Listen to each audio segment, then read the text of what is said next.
આજે ગુજરાત ઠાકોર ક્ષત્રિય સેના અને શ્રી અલ્પેશભાઈ સહિત સૌ દ્વારા આયોજિત ઠાકોર સમાજના સ્નેહ મિલન કાર્યક્રમ તેમજ અભ્યુદય એટલે કે શૈક્ષણિક સંકુલના ખાતમુહૂર્ત પ્રસંગે આપ સૌને હું શુભેચ્છાઓ પાઠવું છું.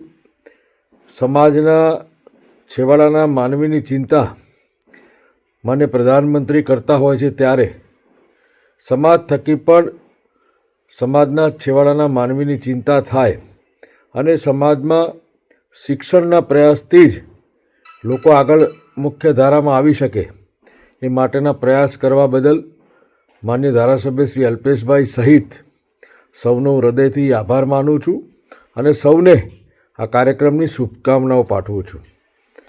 આભાર. જય જય ગરવી ગુજરાત. ભારત માતા કી જય. વંદે માતરમ.